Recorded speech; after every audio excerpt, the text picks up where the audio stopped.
Okay. So, live streaming doon sa mga kapatiran sa church para makasunod din sila. So anyway, yung ginawa ko na lang doon kanina sa gawain kila Pastor Peru ay ni-record ko na lang. Mamaya sa hotel, itatapon ko na lang yung video para panoorin nila. So, ngayon di po, nagre-record din ako ngayon para makinabang din ng mga kapatiran. Sa totoo, nung last time na nandito kami ni Brother Josel, nanginayang ako kasi hindi na-record, hindi na-stream. Pero anyway, naka-record naman sa langit. So, anyway, so walang pagtatagal, pwede ba tayong, sabi po nung lingkod ng Diyos, pagka umaawit ng national anthem, nagsisipag tayo mga tao. Hindi po tayo aawit ng national anthem. Mas mahalaga sa national anthem, babasahin ang salita ng Panginoon. Sundan niyo po ako, babasahin ko ang salita ng Panginoon. Pagkatapos, samahan niyo rin ako sa pananalangin. May konting kahabaan, pero salita po ito ng Panginoon. Tiyagaan natin habang binabasa ko po ay namnamin nyo na lang, o kung meron kayong mga Bible o cellphone na may apps ng Bible, sundan nyo po ako. John chapter 6, 43 hanggang sumusunod. Salamat sa Panginoon, pinasasalamatan ko ang Diyos na nagbukas ng pulpito ang mga manggagawa ninyo. Pastor Mandy, Pastor Israel, at lahat ng magagawa. Hindi na po yung isa-isahin. So, basahin po natin sa salita ng Panginoon. 6:43, sundan niyo po ako ng tahimik. Sumagot si Jesus at sa kanila ay sinabi, huwag kayong mga bulong-bulungan.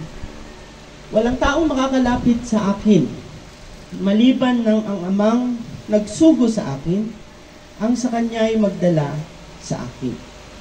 At siya'y aking ibabangon sa huling araw. Nasusulat sa mga propeta at tuturuan silang lahat ng Diyos. Ang bawat nakarinig sa Ama at natuto ay lumalapit sa akin. Hindi sa ang sino may nakakita sa Ama, kundi yaong nanggaling sa Diyos.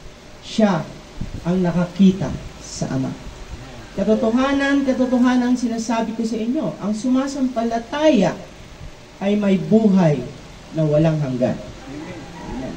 Ako ang tinapay ng kabuhayan. Nagsikain ang inyong mga magulang ng mana sa ilang at sila'y nangamatay. Ito ang tinapay na bumababang galing sa langit upang ang taong makakain ay huwag mamatay. Ako ang tinapay ng buhay na bumabang galing sa langit. Kung ang sino man ay kumain ng tinapay na ito, siya ay mabubuhay magpakailanman. Oo, at ang tinapay na aking ibibigay ay ang aking laman. At ikabubuhay ng sanlibutan. Ang mga Hudyo nga ay nagtatalo na nagsasabi, paano maipapakain sa atin ng taong ito ang kanyang laman? Sinabi nga sa kanila ni Jesus, katotohanan sinasabi ko sa inyo, maliban ng inyong kanin ang laman ng anak ng tao at inumin ang kanyang dugo, ay wala kayong buhay sa inyong sarili. Ang kumakain ng aking laman at umiinom ng aking dugo ay may buhay na walang hanggan. At siya ay aking ibabangon sa huling araw. Sapagkat ang aking laman ay tunay na pagkain, at ang aking dugo ay tunay na inumin. Amen. Ang kumakain ng aking laman at umiinom ng aking dugo ay nananahan sa akin, at ako'y sa kanya.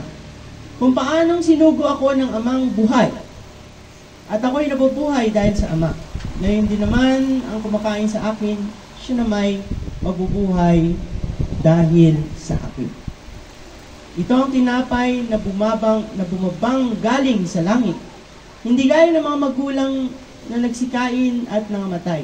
Ang kumakain ng tinapay na ito ay mabubuhay magpakailanman. Sinabi niya ang mga bagay na ito sa sinagoga, samantalang siya ay nagtuturo sa Capernaum. Marami nga sa kanyang mga alagad nang kanilang marinig ito, ay nagsabi, matigas ang pananalitang ito. Sino ang makakarinig noon? Datapat pagkaalam ni Jesus sa kanyang sarili na nagbubulong-bulungan ang kanyang mga alagad tungkol dito, sa kanila ay sinabi, ito bagay nakapagpapatisod sa inyo. Ano nga kung makita ninyong umaakyat ang anak ng tao sa kinaroroonan niya ng una? Ang Espiritu nga ang bumubuhay. Sa laman ay walang anumang pinakikinabang. Ang mga salitang sinalita ko sa inyo ay pawang espiritu at pawang buhay. Amen. Datapwat may ilan sa inyong hindi nagsisisampalataya. Sapagkat talastas na ni Jesus buhat pa ng una kung sino-sino ang hindi nagsisisampalataya at kung sino ang sa kanya'y magkakanulo. At sinabi niya, dahil dito ay sinabi ko sa inyo na walang tao makalalapit sa akin, maliban na ipagkaloob sa kanya ng Ama. Take note, John chapter 6, verse 66. 666. Dahil dito'y marami sa kanyang mga alagad ay nagsitalikod at hindi na nagsisama sa kanya. Sinabi nga ni Jesus sa 12, ibig ba ninyo magsialis din naman? Sinagot siya ni Simon Pedro, Panginoon, kanino kami magsisiparoon? Ikaw ang may mga salita ng buhay na walang hanggan. At kami nagsisisampalataya at nakikilala namin na ikaw ang banal ng Diyos. Sinagot sila ni Jesus, hindi ba hinirang ko kayong 12? At ang isa sa inyo ay Diablo? Tinukoy nga niya si Judas na anak ni Simon Iscariote sapagkat siya ang sa kanya ay magkakanulo. Palibhasa ay isa sa 12. Pagpalain ng Diyos ang kanyang salita, samahan niyo ako sa pananalangin. Dakilang Diyos na may akda ng iyong salita.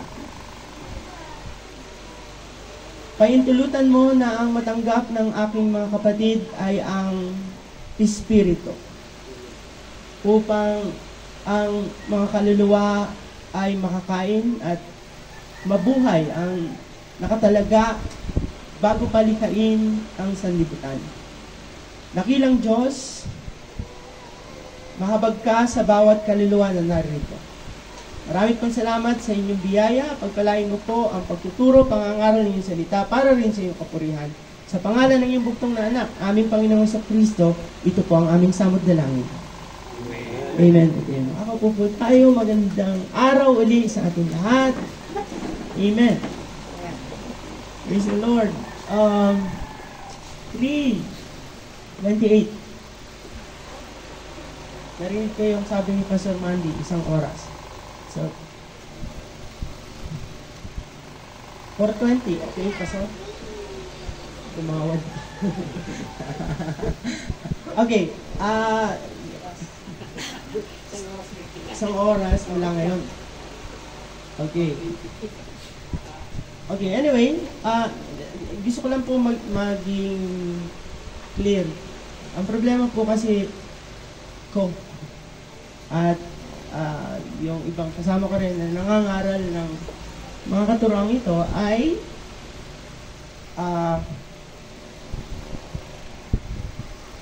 tila baga wala na akong sinusunod na oras. Hindi naman po sa pagpapawalang bahala sa kaayusan, sa pagsamba. Sabi ng Apostol Pablo, dapat ang pagsamba ay may kaayusan.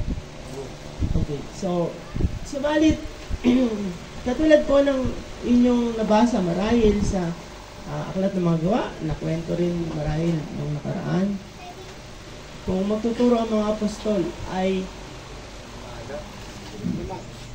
damag. At isang beses nagturo si Pablo, nahulog si Eutychus, nakatulog, patay. Pero ang Diyos, siya ang buhay at muling pagkabuhay.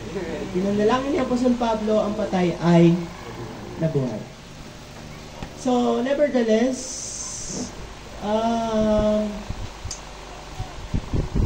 kaya po, medyo hindi, anyway, ganito mga kapatid, didiretsuhin ko namin sa akin ng Panginoon.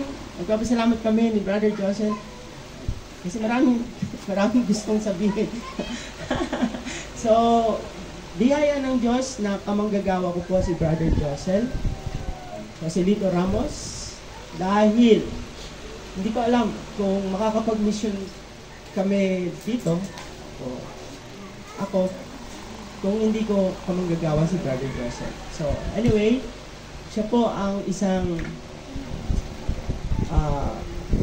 anak ng Diyos na talagang nagpapagamit sa Diyos at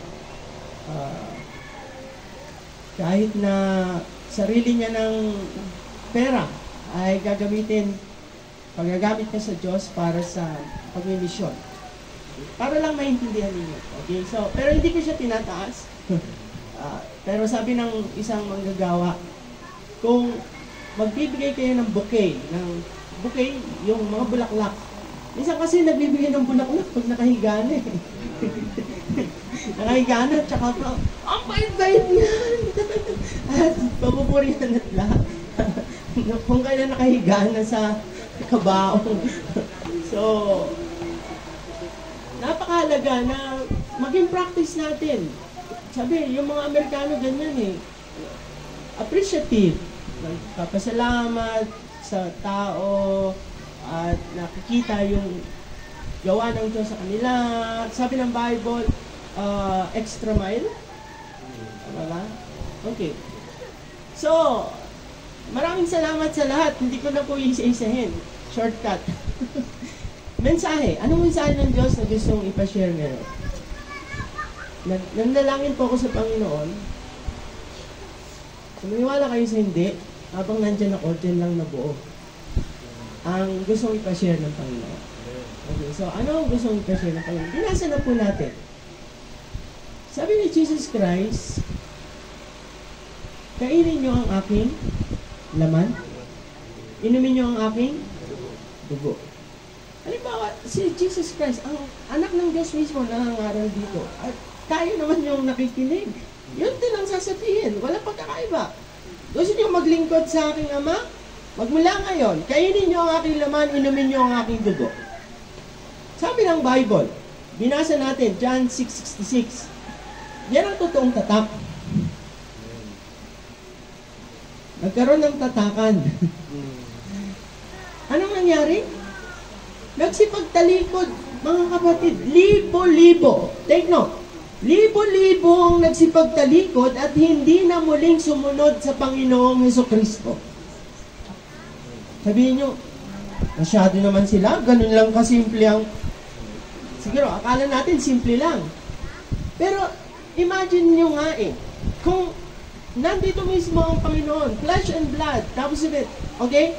So, hindi tayo magko-communion na symbol. Ang communion ngayon, isa-isa niyong kakagatin yung aking laman, kainin niyo, inumin niyo aking dugo.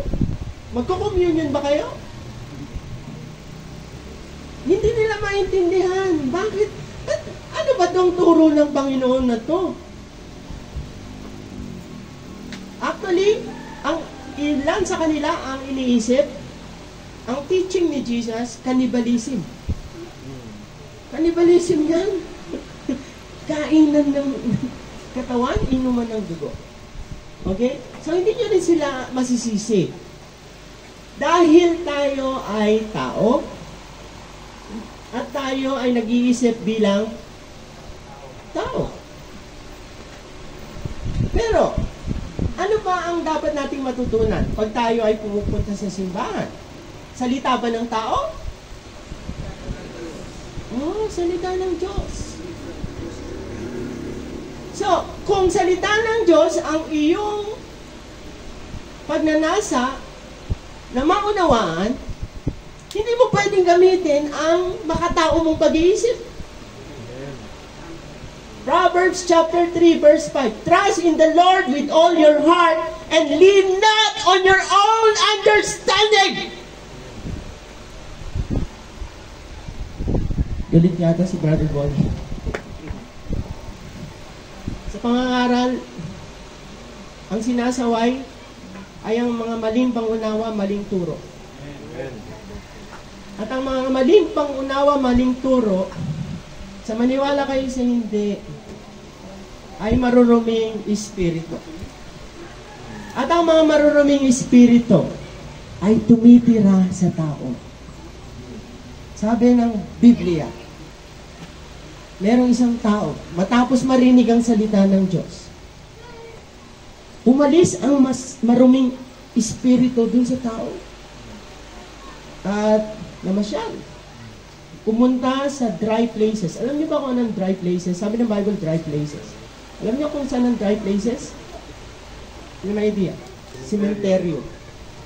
So, yung masamang espiritu pumunta sa sementeryo. Pagpunta sa sementeryo, nakita niyo yung mga barkada niyang maruruming espiritu din. Anyway, paiksi ng kwento. Mababasa niyo po yun sa Bible. Sabi na, balikan nga natin yung dati kong tinitirahan. Saan nakatira? Sa tao. Pwede bang tumira ang masamang espiritu sa tao? Pwede.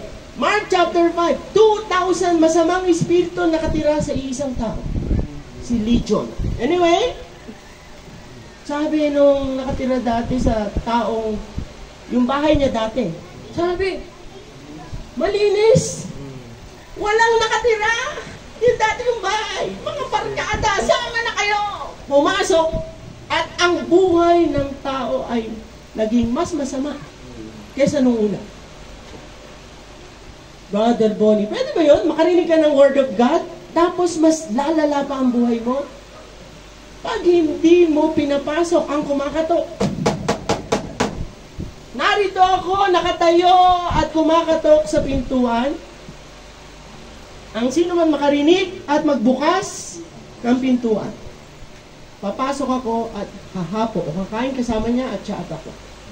Amen? Amen. Pag hindi mo pinapasok, nalinis ka ng salita ng Diyos, hindi mo pinapasok. Babalik yung pinalis. May kasama pa. Hindi ko kayo tinatakot.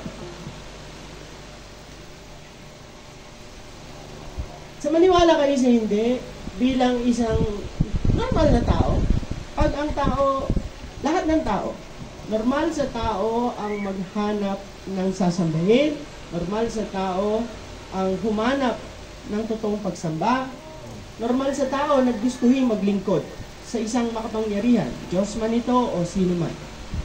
Dati po, nung ako ay bata pa, dahil Katoliko ang aking pamilya, so syempre, nagpupunta sa Catholic Church.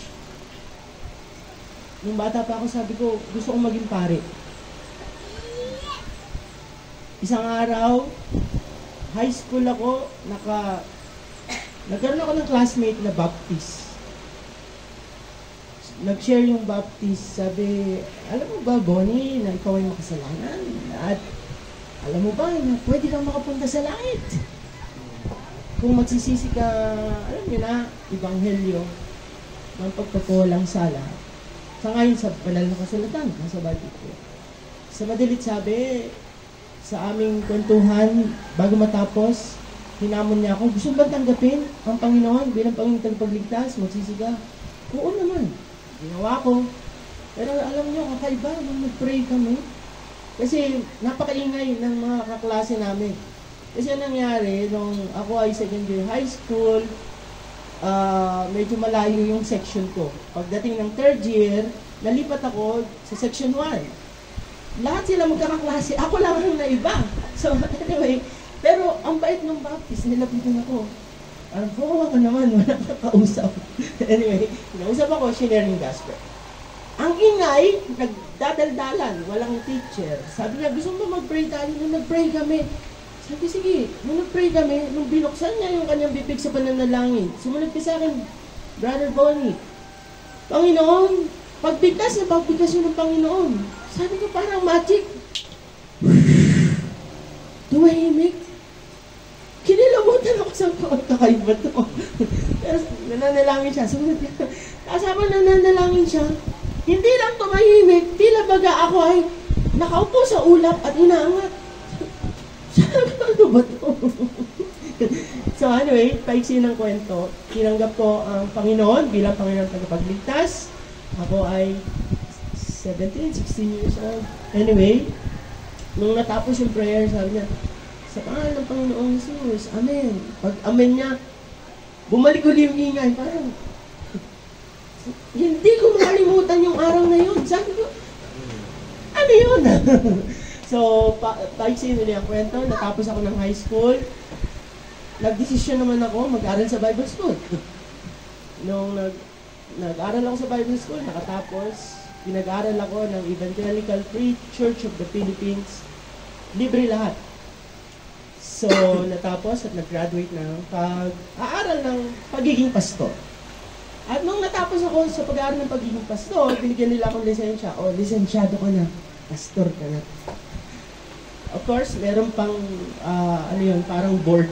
So, tapos, pero nung nag-aaral ako, nagtatanong ako sa professor ko, sabi ko, Prof, tulungan mo naman ako. Kasi, nakikipag-usap ako sa Diyos, nananalangin ako. Pero, kung honestly, nalilito ko. Kasi, kinakausap ko ang Diyos, Diyos ko, Diyos Ama, Diyos Anak, Diyos Espiritu Santo, isa lang kayo. Sabi ko, sino ba dapat talaga kausapin? Ang Ama ba? Ang Anak ba? Ang Espiritu Santo pa? Yung professor ko na yon ay dating pare na na-born again, naging pastor. Actually, nakapunta siya sa Vatican. Nakakilala nyo, si Reverend Arnold Lizano. Anyway, sabi niya, Bonnie, dito sa lupa, hindi natin yan maintindihan. Doon lang sa langit. Pag namatay ka na, maintindihan mo na yan. Of course, professor ko siya. Tinabi ko ang tanong at nagpatuloy sa kalituhan. Patawarin niyo ako sa salita. Pero nananalangin ako, nalilito ako. Isang araw, okay, naubos na aking oras. Namit ko yung isang manggagawa ng Diyos na tinuro niya sa akin yung tinuturo ko. Ngayon, actually, nung nagsimula ako magturo nito, kasi tinanggap ko yung turo. Tapos, parang ganito, pastor ako sa church ng Evangelical Free Church. Tinuro ko yung, sa aking pangunawa ay tamang turo. May mga kapatirang tumanggap, may kapatiran nagsumbong. Yung pastor nyo dito, iba na ang tinuturo. So anyway, pumunta ang mga taga-denominasyon, konseho ng pinanggalingan kong denominasyon. Pero ito ang isang bagay. Nung pumunta yung, kasi German yung aming dean sa Bible School, isa siya sa pumunta, sabi ko, eto na lang po. Bottom line. Kasi sabi, ba't anong ginawa mo? Anong nangyari? Sabi ko po, kasi nakita ko, merong parang hindi tayo natutunan sa Bible School. Matapos ka, nag-graduate ka, meron kang hindi natutunan. Anyway, sabi ko, hindi po ba sinusundan natin na pag ang isang tao ay maglilingkod sa Panginoon, mananampalataya, una ay babautismuhan. Tama? Okay, so, babautismuhan saan? Sa pangalan ng Ama at ng Anak at ng Espiritu Santo. Yun ang aming bautismo sa Evangelical Free Church. Sabi ko, Reverend Rolf Hilger, tinuruan nyo kami kung paano magsaliksik ng Biblia. Hinanap ko sa Biblia kung merong isang kaluluwa na nalubog sa tubig sa pangalan ng Ama at ng Anak at ng Espiritu Santo, wala kahit isang ebidensya. Zero. Pero may sinasabi ang Acts 2:38 na dapat kung maglilingkod ka sa Panginoon, may pangalan. Kasi ang sinasabi sa Matthew 28, bautismon sa pangalan. Ang Ama ay hindi pangalan. Ang Anak ay hindi pangalan. Ang Espiritu Santo ay hindi pangalan. Pero lahat ng nilubog sa tubig at binautismuhan, may pangalan. Pangalang Hesukristo. Sabi ko, zero po yung ebidensya natin. Samantalang yung sinusundan ko ngayon, ang daming ebidensya. Kung magkakaso, paano tatayo ang ating kaso? Wala tayong isa man lang na ebidensya. So sabi nung dean ng aming Bible School, sabi niya, Bonnie, tama ang natuklasan mo. Tama yan. Sabi niya, pero ang sinusunod natin bilang evangelical preachers ay ang tradisyon ng ating grupo. Sabi, teka po, masusundin natin ang tradisyon kaysa sa salita ng Diyos? Natahimik sila. Anyway, alam nyo, ang sitwasyon ko noon, mahirap. Kasi nung nagpapasar ako sa denominasyon, suportado ako lahat. Bahay, sasakyan, lahat. Sabi, kung tatayuan mo yan, tatanggalan ka namin ng lisensya. Wala ka ng karapatang mangarap. Kung tatayuan mo yan, lahat ng suporta, tanggal. May asawa ako, may mga anak ako. Sabi niya, bibigyan namin ikaw ng 1 buwan para mag-isip. After 1 month, babalik kami. Bumalik sila after 1 month, sabi, ano decision mo? Sabi ko po, hindi na magbabago. Tinanggal lahat. Sa lugar kung saan ako nagpapastor, may Christian school. So, nag-apply ako. Kaya nagsimula ako magturo sa Christian school. Ang bait naman nung boss ko na pastor din siya, pastor ng Baptist. Lahat ng science, grade 1 hanggang 4th year high school. Lahat ng math, grade 1 hanggang 4th year high school. Hawak ko. Pero okay lang. Pansamantala, yun ang naging paraan ng Diyos para mabuhay ang aking pamilya. 25 years ago, tatanungin niyo ako, pinagsisihan ko ba ang aking desisyon? Hindi. Dahil naniniwala ako, katulad ng challenge ni Jesus Christ, kainin niyo ang aking laman, inumin niyo ang aking dugo. Ang pagsunod sa Panginoon, hindi ito katulad ng akala natin. Sa totoo, alam niyo ba kung ano ang layunin ng Diyos sa totoong sumasamba sa Kanya? Alam niyo kung ano ang totoong layunin ng Diyos? Hindi lang na manampalataya ka, nagsisimba ka, miyembro ka ng Kanyang simbahan, kundi katulad ka dapat ng isang Kanyang anak na nagpakita ng totoong pagsunod sa Diyos. Walang iba kundi si Enoch. Siya yung unang pinakita ng Diyos, ganito ang pagsunod sa Diyos. Ganito ang paglilingkod sa Diyos. Kilala niyo ba si Enoch?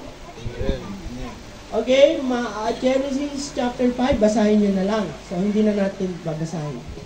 Ano nangyari kay Enoch? Sabi ng Bible, 65 years na si Enoch. Pagkatapos, nakilala niya ang Diyos. Nung nakilala niya ang Diyos, nagsimula siyang lumakad kasama ang Diyos. Sabi ng Bible, nagkaroon siya ng mga anak.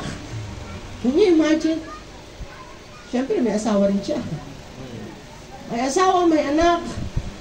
Siyempre, pag nangaral ka ng katotohanan, so mga kamag-anak, etc., etc. Pero kung babasahin niyo ang Bible, ang kinuha ng Diyos, si Enoch lang. Sabi ng Bible, lumakad si Enoch kasama ng Diyos ng 300 taon at pagkatapos, wala na si Enoch, hindi na makita dahil kinuha na siya ng Diyos. Yan ang totoong rapture. Ang tanong, bakit si Enoch lang? Bakit hindi na-rapture si Mrs. Enoch? Bakit hindi na-rapture ang mga anak? Bakit hindi? Wala siya. Palpak Hawak naman ang ministry ni Enoch. Wala siya na-convert. Pero sasabihin ba natin palpak si Enoch? Sabihin ba natin mali si Enoch? Pwede pala na maging tama ka, pero mag-isa ka lang.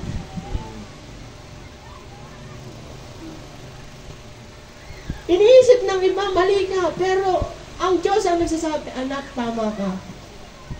Alam nyo, si Apostol Pablo, hindi ko alam kung nabasa nyo na. Isang araw, nangangaral si Pablo. Anyway, merong isang brother na mas matalino pa kay Pablo. Ang pangalan ay Alexander. Alam niyo nangyari? Debate. Si Paul tsaka si Alexander. Tapos sa galing ni Alexander magdebate, nakumbinsi yung mga kapatiran. Yay! Galing ni Alexander. Sabi ni Pablo, lahat ng kapatiran iniwan ako. Kung hindi sa Diyos, hindi ako magpapatuloy. Mga kapatid, tama ba si Pablo? Yes. Brother Bonnie, bakit mo naman sinasabi sa amin yan? Sa maniwala kayo sa hindi?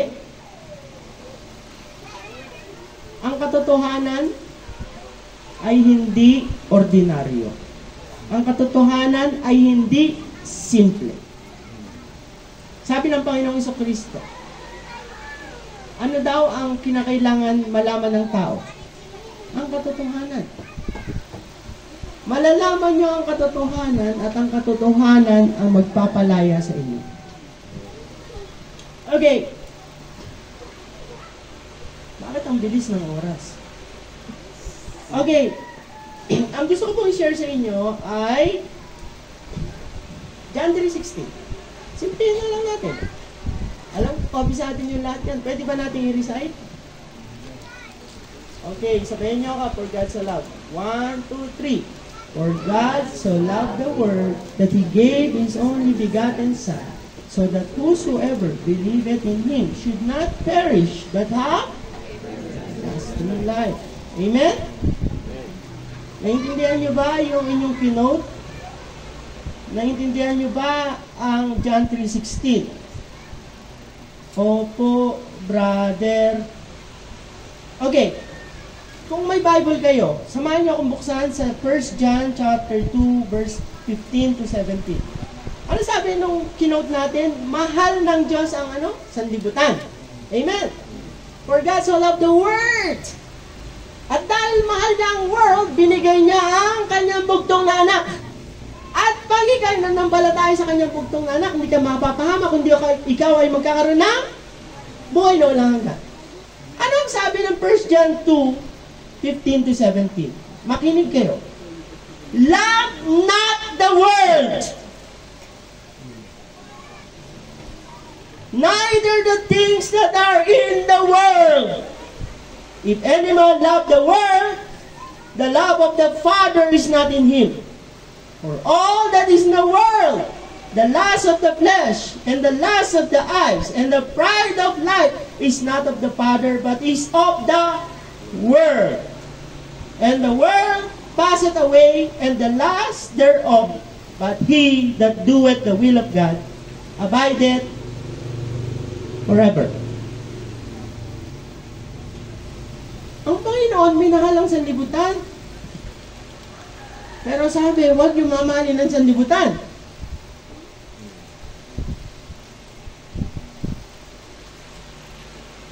Kala ko ba dapat, kung anong gusto ng Diyos, kung ginagawa ng Diyos, gawin din natin. Pag sabihin ninyo, hindi kasi nga ililigtas ng Panginoon ng sanlibutan. Okay, anyway, sige, medyo sumisid tayo ng konti. Ang salitang world sa Griego. Okay, anyway, ibig sabihin lang po ng Greek word po kasi ang original ng New Testament. Pag kinlik mo ang salitang world na English, lalabas ay cosmos. At ang cosmos ay sistema ng sanlibutan. Okay? So, wag daw natin mahalin ang sistema ng sanlibutan ito. Sabi ng Bible. Pero sabi rin ng Bible sa John 3:16, minahal ng Diyos ang cosmos. Minahal ng Diyos ang sistema. Sabi niya, pero huwag niyo mamahalin ang sistema. Hindi ko po kayo pinalilito, pero gusto kong ma-realize nyo na hindi ganong kadali maunawaan ang salita ng Diyos. Pero, kung ipapaunawa sa iyo ng Diyos, madali lang. Sabi ni Jesus Christ, Ama, pinasasalamatan kita kasi itinago mo ang mga bagay na ito sa marurunong at sa mga pantas. At ipinahayag mo sa mga sanggol. So, may mga tao, binubuksan ng Diyos ang pangunawa, pero may mga tao, pinatago ng Diyos ang pangunawa. Sabi ng Bible, kasi baka maunawaan nila at sila ay maligtas. Teka, akala ko ba kaya tayo nag-ministry, nag-share ng word, nag-share ng gospel, para maligtas ang tao? Bakit parang ang Diyos mismo ay may scripture na tila baga nagpipigil sa kaligtasan ng tao? Okay. Huwag kayong mag-alala kung medyo may pagkalito sa sinishare ni Brother Bonnie. Lilinawin sa inyo ng inyong manggagawa. I pray. Okay.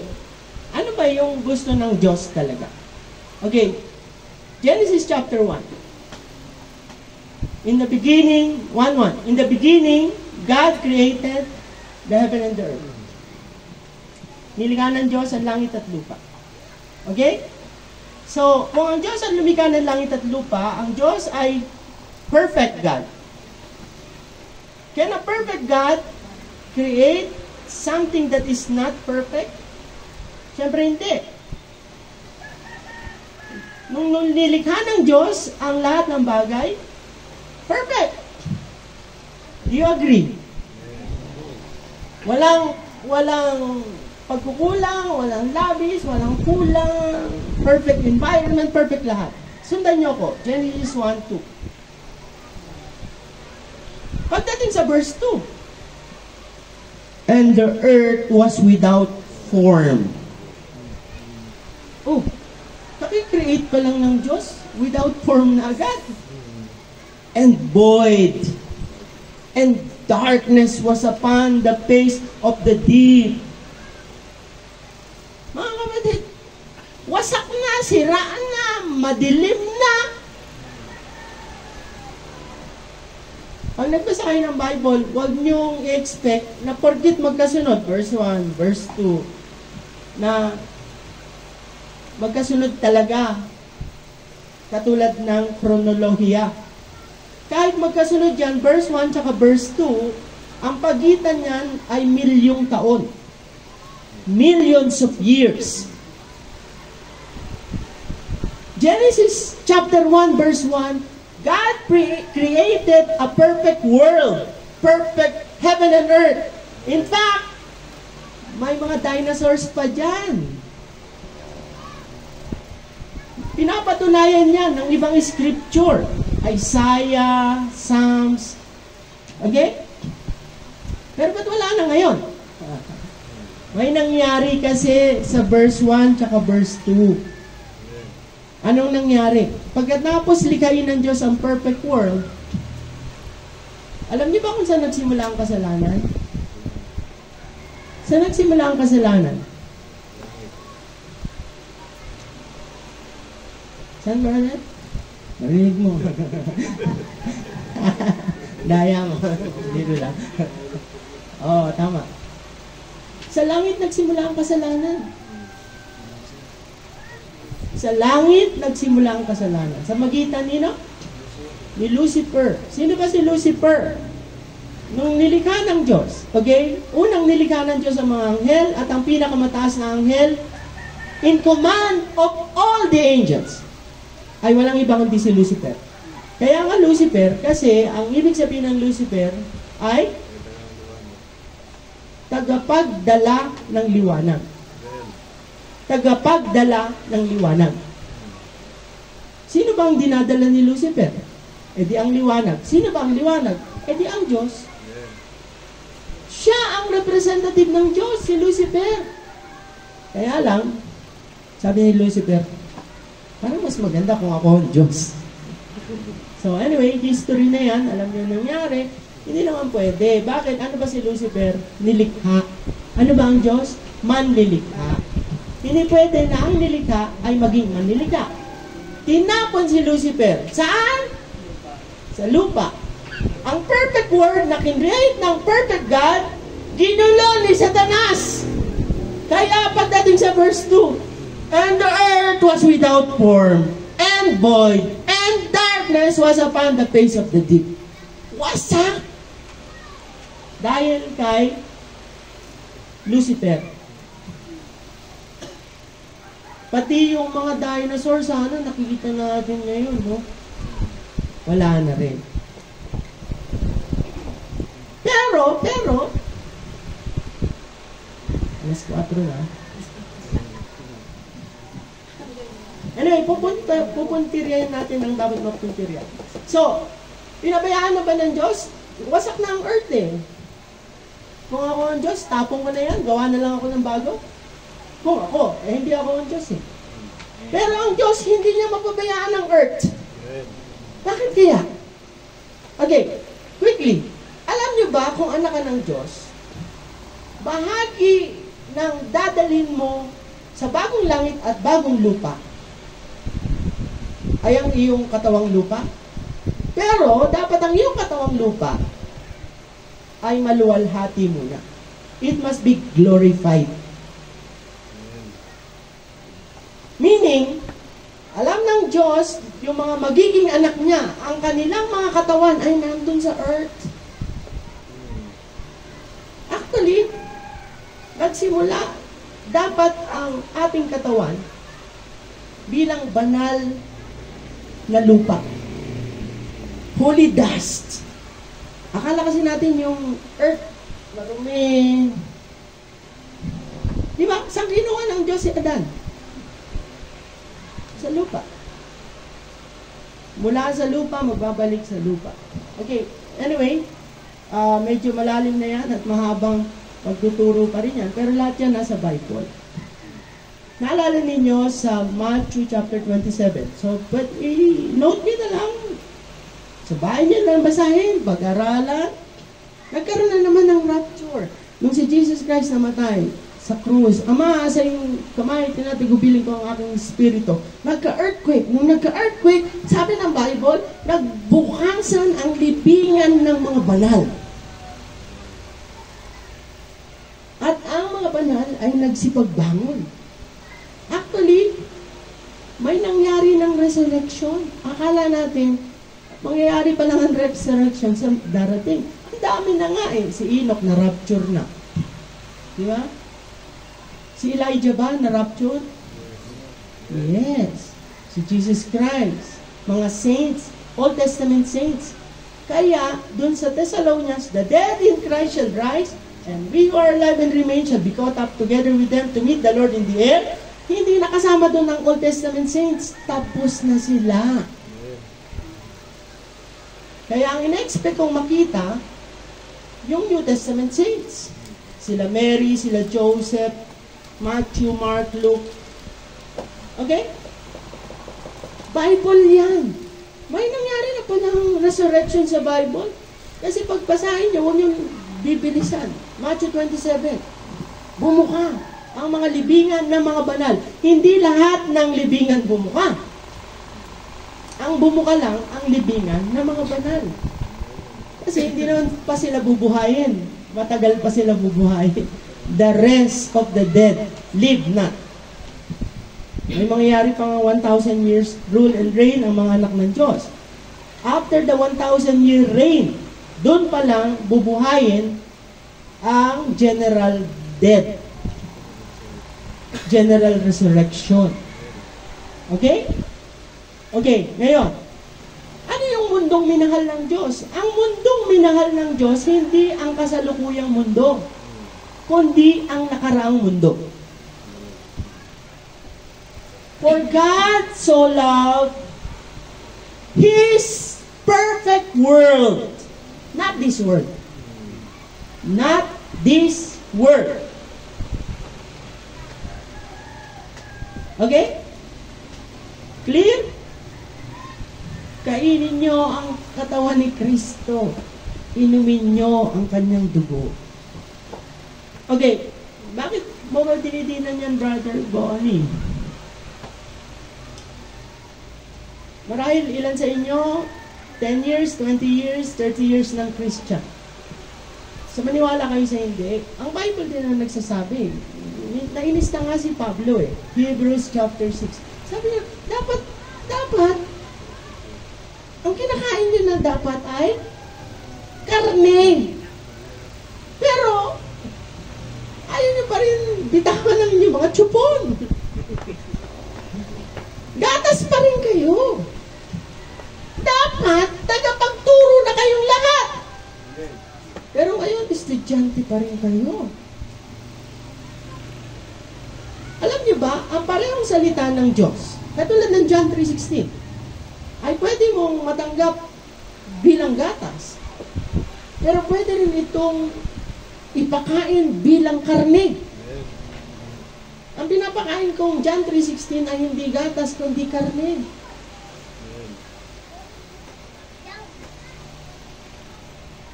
Kasi ang umiinom ng gatas ng salita, okay din yun.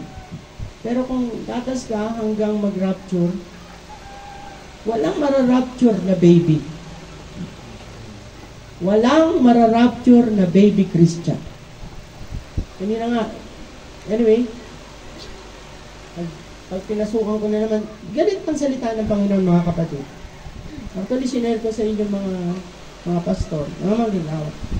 Ang Word of God ay katulad ng fireworks. Nakakapanood na kayo ng fireworks? Okay. Isa lang ang pinapuputok. Pag lumipad yung fireworks na yon, puputok, boom! Isang putok.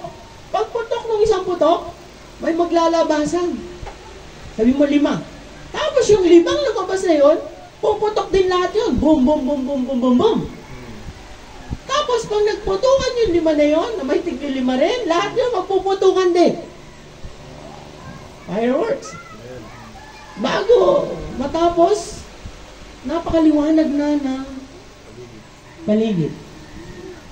Nagsimula sa isang putok, pumutok ng pumutok ng pumutok, dahil sa unang liwanag. Kinakailangan magliwanag ang pinakamahalagang liwanag. Na madalas, hindi nabibigyan ng pansin na ituro ng mga manggagawa. Sabi ng lingkod ng Diyos, minsan nadadala natin ang tao sa simbahan. Okay yun. Minsan nadadala natin ang mga tao sa grupo na kinabibilangan natin. Ano man yun? Okay din yun. Pero sabi ng lingkod ng Diyos, dapat dalhin natin ang tao kung saan dinadala ng anak ng Diyos ang tao. Saan ba? Ano ba ang layunin ni Jesus Christ? Nung nandito siya sa lupa. Okay. Another memory verse. John 14:6. Ano sabi ng John 14:6? Ako ang daan, ang katotohanan at ang buhay. Sabi ng Panginoon sa Kristo. Amen? Ako ang daan, ang katotohanan at ang buhay. Period. Tapos na. Ganun ba? Ay, hindi pa pala tapos. Nagarugtong, Brother Mike. Ako ang daan, ang katotohanan at ang buhay. Walang makaparoroon sa Ama, kundi sa mamagitan ko. Oh,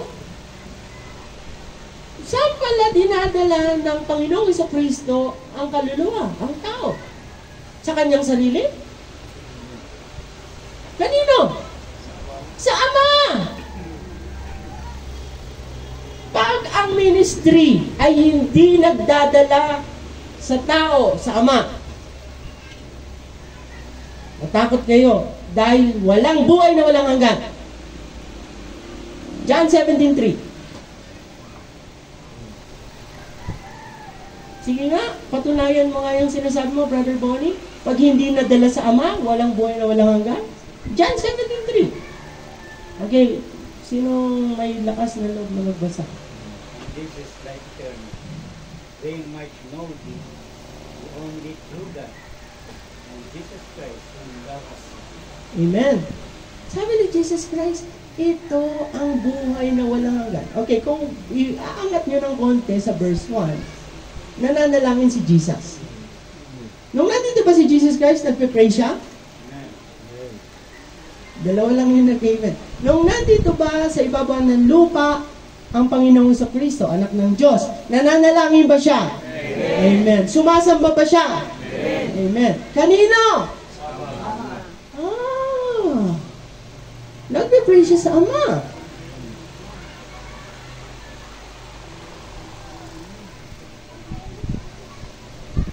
Nagpe-pray sa Ama. Hindi ba dapat tayong sumunod sa Kanya? Sa Panginoong Kristo. At kung susunod ka sa Panginoong Kristo, kung siya ay nananalangin sa Ama, manalangin ka rin sa Ama. Kaya nga sabi ng mga disciples, buti pa yung grupo ni Juan. Tinuturuan ni Juan mag-pray. Ang kanyang mga disipulo. Panginoon, turuan mo naman kami mag-pray. Okay, hindi kayo. Tuturuan ko kayo. Paano nanalangin kayo ganito? Kayo manalangin, ha? Ama namin, sumasalangit ka? O, Ama namin, sumasalangit ka? Nasa lupa siya eh. Mayroon siyang tinutukoy na amang sumasalangit. At dapat sa amang sumasalangit, manalangin. Okay, lagyan natin ng dagdag na patotoo. Ephesians chapter 3, verse 15. Ano ba ang turo ng apostol? Kanino dapat nananalangin? Ephesians chapter 3, verse 15. Sana tama ang aking verse. Simulan pala natin sa 14. 14:15. Pakibasa. This cause I bow my knees unto the Father of our Lord Jesus Christ, 15. of whom the whole family in heaven and earth is named. Amen. Sabi ni Apostol Pablo, sa kadahilanang ito, lumuluhod ako. Niluluhod ko ang aking mga tuhod. Kanino daw? Sa Ama. Kaninong Ama? Ng ating Panginoong Jesucristo. Amen? Teka. Bakit, Brother Bonnie, yung mga Magi, sinamba si Jesus? Lumuhod, sumamba. Okay. Kung pag-aaralan niyo ang salitang pagsamba, ito ay merong generic at merong pinakamataas na pagsamba.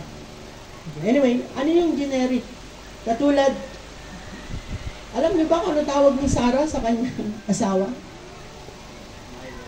My Lord, Pastor, my Lord. Sabi ni Sarah, my Lord. Husband niya, my Lord. Sarah, blasphemy yan. Tinatawag mo Lord ang asawa mo. Bible yan. Yung mga hari, nung kako niya, sabi, di ba, Your Highness, hari yun. Okay, anyway, kasi, minsan, akala natin, porkit nakita natin sa Bible, nabasa sa Bible, ay, yun ang turo. Pero ang turo, dapat, ang tawag dyan, nagdadagtail. Nag-aangkop. Hindi pwede na may turo na nagkukontrahan. Ang Diyos, hindi niya kinokontra ang kanyang sarili. Hindi niya kinokontra ang kanyang salita. Kung merong kontra, nasa pangunawa. Baka ang gumagana ay yung sariling pangunawa at hindi ang puso. Okay? Okay. So, anyway, meron akong 6 minutes. Gusto kong pakita sa inyo ang kasulatan. Sa Proverbs 23:7. Proverbs 23:7. Pwede ba ang tao mag-isip sa puso? Pwede ba mag-isip ang puso? Di ba ang puso tumitibok? Hindi nag-iisip. Ang utak nag-iisip. Pero ano sabi ng Bible? Proverbs 23:7.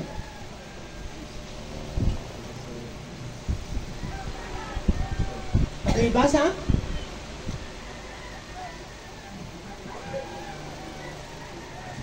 Tulungan niyo naman ako. Sapagkat kung ano ang iniisip niya sa loob niya, ay gayon siya kumakain ka at uminom ka. Sabi niya sa iyo, ngunit ang puso niya ay hindi sumasaya. For as he thinketh in his heart. Kung paano iniisip ng tao sa kanyang puso. May isip ba ang puso?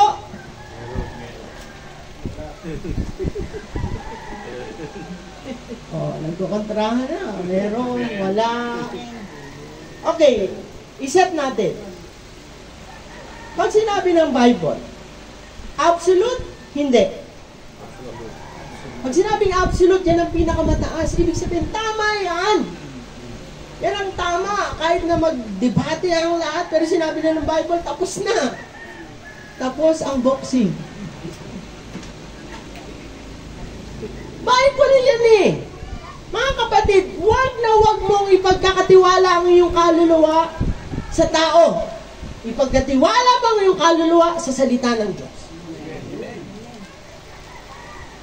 Kung paano iniisip ng tao sa kanyang puso. Kaya niyo na? Kaya ang tama ang Proverbs 3:5.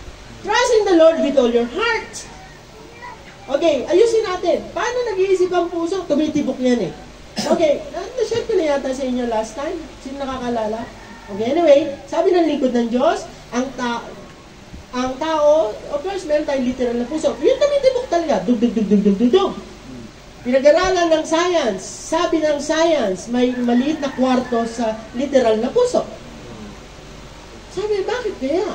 Okay, anyway, so, hindi nagkamali ang Diyos na idisenyo ang puso ng tao na may maliit na kwarto. Dahil diyan nananahan ang kaluluwa ng tao. Tirahan niya ng kaluluwa. Ang liit naman ng kaluluwa.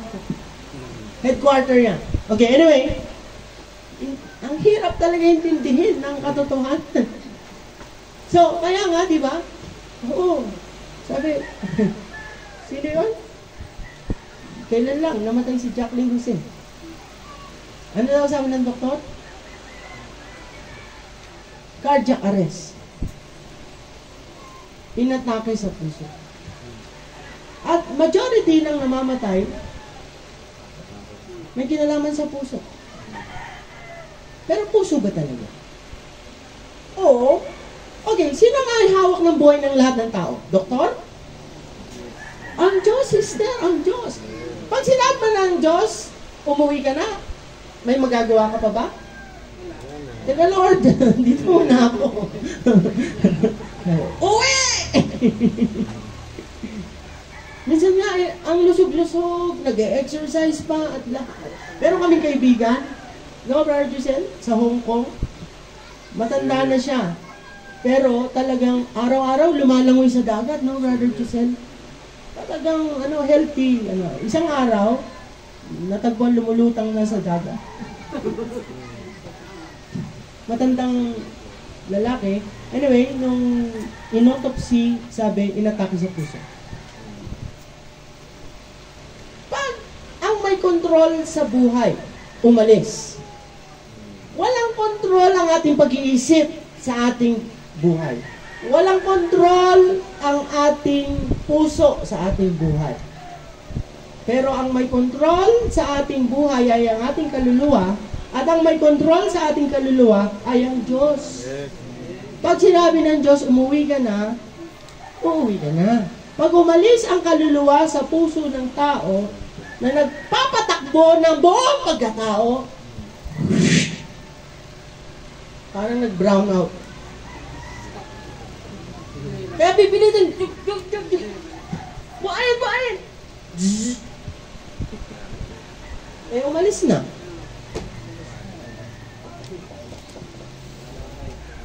Okay, kung paano nag-iisip ang tao sa kanyang puso, kung paano ang kaluluwa mo ay nag-iisip, pwede kang mag-isip sa iyong kaluluwa at pwede kang mag-isip sa sarili mong pag-iisip. Magkaiba yan. Ito ang problema. Ubos ang oras. Okay, bilisan ko na lang. Na-share ko nung last time, ano ang original sin? May mga tao, may kaluluwa. Tama? Lahat ng tao may kaluluwa? Okay. Pero lahat ba ng tao na may kaluluwa ay may buhay ng Diyos? Wala. Paano yun? Si Cain, walang buhay ng Diyos. Si Abel, may buhay ng Diyos. Sino tatay ni Abel? Si Adan. Sino tatay ni Cain? Hindi si Adan. Basahin niyo sa Bible, sa 1 John something. Mamaya, bibigay ko sa inyo. Sabi si Cain, na anak ng masama. Oh, sino yung masama? Anyway, ang tatay ni Cain ay ang serpente. Okay? Hayop. Kaya lang, dahil naging anak na siya ni Eva, obligado ang Diyos bigyan siyang kaluluwa, pero hindi obligado ang Diyos na bigyan siya ng buhay ng Diyos.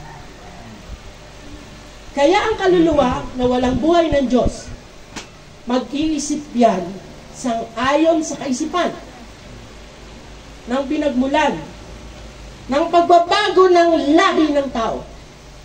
Bagamat ang tatay ni Cain ay hayop na serpente, pero ang author ay yung sinipa sa langit.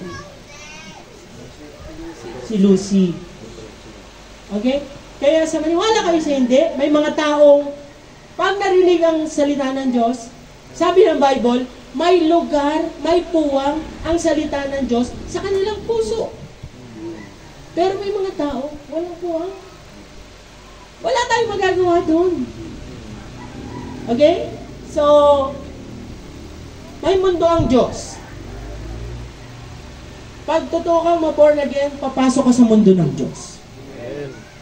Pag nakapasok ka sa mundo ng Diyos, ang mundo mo will never be the same again.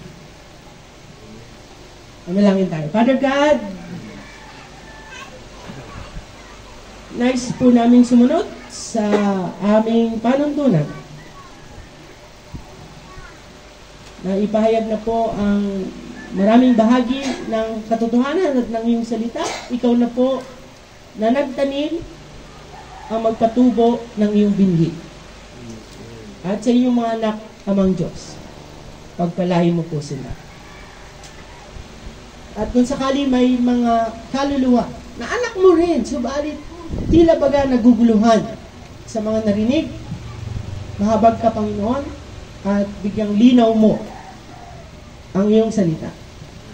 Katulad ng paglilinaw mo ng iyong salita nung naguguluhan ang dalawang alagad na naglalakad sa daan ng Emmaus. Dumating ka at hindi ka nila nakilala, subalit pinaliwanag mo ang kasulatan patungkol sa iyo at nag-alab ang kanilang puso. At bago ka umalis, kanilang na-realize, muli ka na palang nabuhay mula sa mga patay. Panginoong Diyos, dalangin ko na ang mga tao ay masumpungan ang totoong Kristo. Pagpalain mo ang bawat kaluluwa, pagpalain mo ang ministry na ito, aking mga kamanggagawa, at inihiling namin, Panginoon, dalhin mo kaming lahat sa iyong Ama.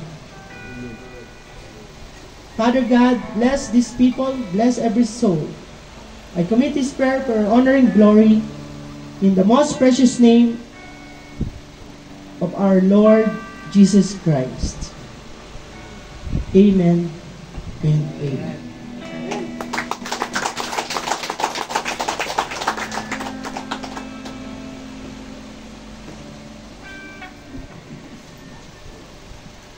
Amen. Na-bless ba kayo? Salamat sa Diyos.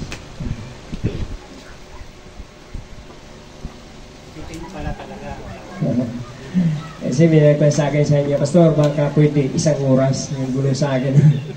Pero hindi po to ang huli na pagpunta nila dito. Amen. Sapagkat mayroon pa po ang bahagi ang lugar na ito dahil mayroon siyang pinili dito na kailangan bago umalis ay mapuno ng kaalaman at may pahayag naman ito sa iba. Amen? Purihin ng Diyos sa hapon na ito sa mga pinagkaloob na ideya kung paano makapasok sa tunay na kaligtasan. Ang pinag-uusapan po natin ito, kapatid, at kung paano ang kaparaanan na makapasok sa Ama. Amen? Kung mayroon ng anak ay may kinikilala, dapat din alamin natin kung ano ang kanyang ginagawa. Sa madaling na istorya, kapatid, kailangan po dito kapi-kapi lang po tayo ito. Hindi po ito kapi. Kopya-kopya. Amen? Para ang ibang tao ay makakilala na sa kanyang pagbabalik, na sabi niya, na darating siya na mayroong makasama. At ito ang nakakalungkot habang inaangat ka, umiiyak ka. Bakit po? Dahil meron kang mga mahal sa buhay na iiwan. Amen? So habang bukas pa, habang narito pa ang salita ng Panginoon sa mga hintil, dahil kapag nakabalik na ito, papunta sa pinagbunan na pinili ng Diyos, pag ito'y sarado na, wala na, kahit maglumpasay ka pa, huli na ang lahat. Amen? Hanggat may napakinggan ka. Sabi nga yan, kapag ito ay pinakinggan mo at ito ay tumamo sa iyong puso, pasakop ka. Huwag mo hayaan na mawala itong bilyong ibinigay sa iyo. Amen? So, ayun, announcement po sa Roy, kung meron po kayo doon na patid ko doon. Ang sa 7 last word pala na yung schedule natin, tuloy yung ating gawain doon sa 29, alauna po ang hapon ang umpisa natin. Para yung time pala hindi natin napag-usapan, siguro yung time ng ating message ay pag-usapan natin, baka kailangan sakto makatapos tayo ng 3 hours yung natin, 1 hanggang 4. So pag-usapan na lang natin ang time, kung ilang minutes ang bawat isa, kasi 7 sayings yan. So hindi lalagpas sa kaya ba ang 20 minutes? Siguro, wag na lang tayo maglagay ng mga special number. Siguro naman, kasi nakakadagdag ng oras pa, nakakabawas sa natin. Amen. Kailangan tuloy-tuloy na lang, wala nang special number bawat. Makikinig ka lang po sila, Pastor. Oo. Yun na lang po. Sige. Kasi kung lagyan pa natin ng special number, bawat saying yan ay tumatagal at nakukonsume yung time ng preaching about sa last word na ating